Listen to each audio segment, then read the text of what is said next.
အားလုံးသောခုနှစ်နှစ်ပွားသီးများမင်္ဂလာချက်တွေပေါင်းနဲ့ပြည့်စုံကြပါစေနော်အဲ့တော့1382မှာ9ခုနှစ်အတွက်နေပွားအလိုက်ပေါ့နော်ဝင်ထီပေါက်ချင်းကံမြင်မာတဲ့အသက်ပိုင်းတွေကိုဒီနေ့မှာတော့စမ်းချမ်းပေရင်ပညာရကျွန်တော်ပြောကြားပေးသွားမှာပဲဖြစ်ပါတယ်အဲ့တော့ဒီနေ့ကစမ်းပေရင်ဆရာကြီးရန်ကုန်ဦးကျော်ရင်ရဲ့မတ်တက်လို့ခေါ်တဲ့နီလာတစ်ခုလည်းဖြစ်ပါတယ်အဲ့တော့အရင်ဆုံးတနင်္ဂနွေနေပွားတွေက1389ခုတည်းမှာဘလို့တပ်ပိုင်းတွေမှာထီပေါက်ကိန်းကံဝင်ကိန်းကံမြင်မာနေတယ်လေတနင်္လာနေပွားတွေကဘလို့တပ်ပိုင်းတွေမှာမြင်မာမလဲစသဖြင့်ပေါ့နော်တနင်္ဂနွေစနေဆုံးမှာရှိနေတဲ့ခုနှစ်နှစ်ပွားတို့ရဲ့ခုနှစ်နှစ်သားသမီးတို့ရဲ့ဘလို့တပ်ပိုင်းတွေမှာဝင်ထီပေါက်ကိန်းကံတွေမြင်မာမလဲဆိုတာကိုကျွန်တော်တို့စမ်းချမ်းပေရင်ပညာရတွားရပြီးတော့ကြည့်ရှုလိုက်ရကြအောင်ပေါ့နော်အဲ့တော့အရင်ဆုံးတနင်္ဂနွေနေပွားတွေကနေကျွန်တော်တို့စသွားပါမယ်အဲ့တော့ဒီ1380မှာ9ခုအတွင်းကဒီတနင်္ဂနွေနေပွားတွေကမိမိတို့ရဲ့အသက်ကိုကျွန်တော်တို့ရှင်းနဲ့စားတဲ့အခါပေါ့နော်မိမိတို့ရဲ့အသက်ကိုဒါရှင်းနဲ့စားလို့6ကျွန်းတဲ့အသက်ပိုင်းတွေပေါ့6ကျွန်းတဲ့အသက်ပိုင်းတွေဖြစ်တဲ့အသက်အပြင်14နှစ်22နှစ်ပေါ့နော်30နှစ်38နှစ်46နှစ်54နှစ်62နှစ်80နှစ်88နှစ်စတဲ့အသက်ပိုင်းတွေပေါ့အဲ့ဒီအသက်ပိုင်းတွေမှာစံချမ်းပေဒီမြညာရဒါငွေနံလို့ခေါ်တဲ့တနင်္လာကျူဟာပြောက်ွယ်မှာရက်တည်တယ်ကောစာရဲ့ဇေယျကျူဒါကတ်ထားတဲ့နှစ်တစ်ခုလို့လည်းပြောနိုင်ပါတယ်ပေါ့နော်အဲဒါကြောင့်မို့လို့ဒီလိုနှစ်မျိုးမှာဒါမထင်မှတ်ဖဲနဲ့ငွေ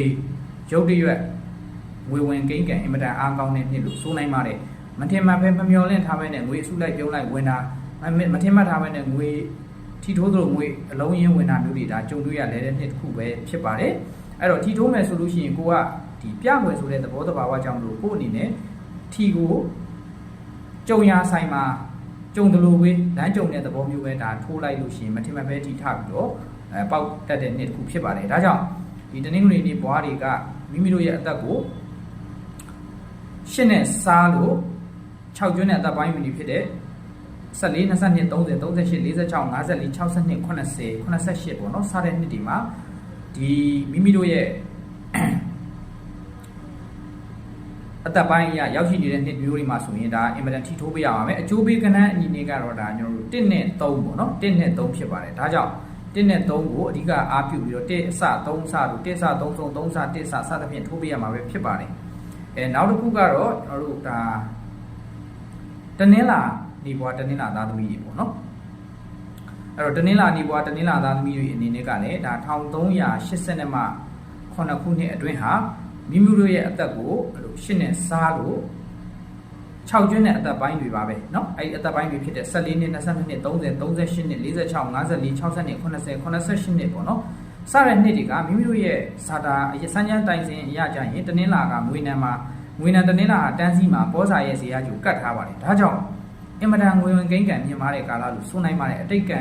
ပေါ်လွယ်တဲ့ကာလလည်းဖြစ်တယ်ဒါကြောင့်အဲ့လိုအသက်ပိုင်းကိုရောက်ရှိနေတဲ့တနင်္လာနေသားသမီးတနင်္လာနေဘွားတွေကခတိုင်းနှစ်ထပ်ပို့ပြီးတော့ထီထိုးပေးရမှာပဲဖြစ်ပါတယ်သူများကိုထိုးခိုင်းတဲ့ဆိုင်ရင်မိမိကိုယ်တိုင်စိတ်လိုလက်ရမိမိကိုယ်တိုင်တွားရောက်ပြီးတော့ထိုးသင့်ပါတယ်ဒါစဉ်နဲ့ထီကန်စမ်းပေးသင့်ပါတယ်အဲ့တော့အကျိုးပေးကဏ္ဍအနေနဲ့ကတော့ဒါ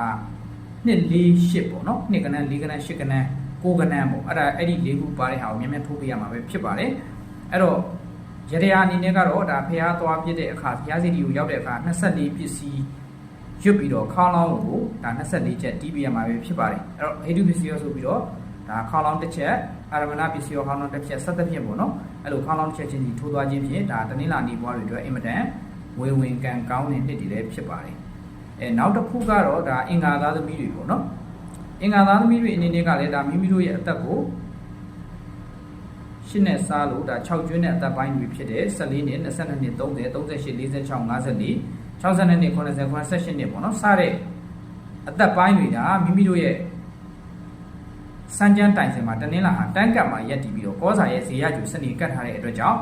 မထင်မှတ်ဖဲနဲ့ငွေကံကောင်းတဲ့သူတွေလို့ဆိုနိုင်ပါတယ်အဲ့တော့အင်္ဂါသားသမီးတွေကအဲ့ဒီအသက်ပိုင်းတွေမှာရောက်ရှိနေမဲ့ဆိုရင်မိမိတို့ရဲ့အိမ်နဲ့အနီးစပ်ဆုံးနေရာထိဆိုင်မှာဒါထီထိုးရမှာပဲဖြစ်ပါတယ်တခုတတိထားဖို့ကတော့အင်္ဂါသမီးဘွားအင်္ဂါသားသမီးတွေကအဲ့ဒီအသက်ပိုင်းမှာရောက်ရှိနေတဲ့ဆိုရင်ငွေဝင်ကိန်းကံထီပေါက်ချင်းကံပုံမကောင်းပုံတို့အတွက်ဝတ်သားတို့အမဲသားတို့ကိုတော့ဒါရှောင်ရင်ပို့ကောင်းပါတယ်အတုပါတွေပို့တာကိုလည်းတက်နိုင်သလောက်ရှောင်သင့်ပါတယ်အဲ့တော့ထီပေါက်မယ်ငွေစုလိုက်ပြောလိုက်ဝင်မယ်ဆိုရင်အတုဒဏကြီးကြီးမားမားလုပ်မယ်လို့သစ္စာဒိဋ္ဌံပြုပြီးတော့ထိုးပေးရမှာပဲဖြစ်ပါတယ်မိမိတို့ရဲ့အကျိုးပေးကဏ္ဍအနေနဲ့ကတော့3နဲ့5ပဲဖြစ်ပါတယ် နောက်တစ်ခုကတော့ဒါဗုဒ္ဓဟူးနေဘွားတွေပေါ့နော်ဗုဒ္ဓဟူးနေဘွားတွေအနေနဲ့လည်း1388ခုနှစ်ကမိမိတို့ရဲ့အသက်ကို8နဲ့စားလို့6ကျင်းနဲ့အသက်ပိုင်းတွေဖြစ်တဲ့14နှစ်22နှစ်30နှစ်38နှစ်46နှစ်54နှစ်54နှစ်60နှစ်90 88နှစ်ပေါ့နော်အဲ့ဒီနှစ်ဒီမှာမိမိတို့ရဲ့တက်ရောက်စမ်းတိုင်မှာငွေနံဟာ next လေးမှာတည်ရှိပြီးတော့ကောစာရဲ့ဒါစီရကျူစနေကတ်ထားတဲ့နှစ်ဖြစ်ပါတယ်ဒါကြောင့်မို့လို့မထင်မှတ်ဘဲနဲ့ထီပေါက်နိုင်တဲ့ကာလလို့ဆိုနိုင်ပါတယ်အဲ့တော့ကိုယ်တိုင်မိမိကိုယ်တိုင်ထီထိုးတာတဲ့စာရင်အဲ့လိုလမ်းကြုံထိုးလိုက်တာလို့သူတစ်ပါးကိုကိုကတဆင့်ကန်ထိုးခိုင်းတာမျိုးတွေကတော့ပုံမှုပြီးတော့ဒါအကျိုးပေးပါတယ်အဲ့တော့သွားရင်လာရင်လည်းပဲဖြစ်စီဒီဇိုင်မှာပဲဖြစ်စီအားတစောင်းမဲကြံတော့တဲ့အတွက်ကြောင့်ထိုးပါလို့ပြောလာတာမျိုးတစ်ဖက်လူကမိမိကိုထီထိုးဖို့တော့ကန်ခွင်လန်ပေးလာတာမျိုးဆိုရင်ဒါမိမိတို့တော့ပုံမှုပြီးတော့ကောင်းမွန်တဲ့ကန်ဆာတာဖြစ်မှာဖြစ်ပါတယ်ဒါကြောင့်အဲ့ဒီလိုချိန်မျိုးမှာဒါထိုးသင့်ပါတယ်နောက်အကျိုးပေးကဏ္ဍအနေနဲ့ကတော့ဒါ4ရယ်8ရယ်6ရယ်ပေါ့နော်အဲ့ဒီကဏ္ဍ3ခုပဲဖြစ်ပါတယ်နောက်တစ်ခုကတော့ဒါကြာသာပရိနေဘွားတွေပေါ့နော်အဲ့တော့ကြာသာပရိနေဘွားတွေအနေနဲ့ကတော့ဒါ1388ခုနှစ်အတွင်းမှာမိမိတို့ရဲ့အသက်ကို8နဲ့စားတဲ့အခါမှာသူက6ကျွန်းခွန်ကျွန်းနဲ့အသက်ပိုင်းတွေမှာဒါထိပေါက်ကိန်းကန်အင်မတန်မြင်မာတဲ့အသက်ပိုင်းတွေဖြစ်ပါတယ်အသက်အပြည့်တော့14 15နှစ်22နှစ်23နှစ်30 31နှစ်38နှစ်39နှစ်46နှစ်48နှစ်54နှစ်55နှစ်66နှစ်63နှစ်80 81ပေါ့နော်88 89နှစ်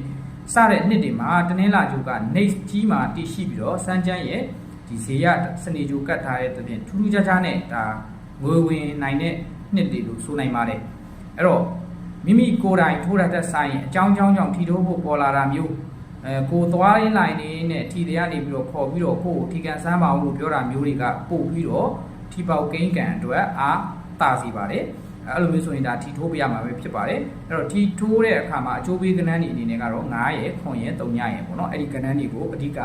အားပြုပြီးတော့ထိုးပြရမှာပဲဖြစ်ပါတယ်အဲ့တော့ဒီရတရားအနေနဲ့ကတော့နွားနိုးနဲ့ပေါင်မုတ်ပေါ့နော်ခရမှာကတ်လူပြီးတော့ဒါထီဂိမ်းထီကန်အတွက်ဆူတောင်းပြီးတော့ထိုးမယ်ဆိုရင်တော့ကျွန်တော်တို့ပုံမှုပြီးတော့ကောင်းပါပါတယ်နောက်တစ်ခုကတော့တောက်ကြနေဘွားတွေပါတောက်ကြနေဘွားတွေအနေနဲ့လည်းမိမိတို့ရဲ့အသက်ကိုရှင်းနဲ့စားလို့6ကျွန်းနဲ့အသက်ပိုင်းတွေဖြစ်တဲ့14နှစ်22နှစ်30နှစ်38နှစ်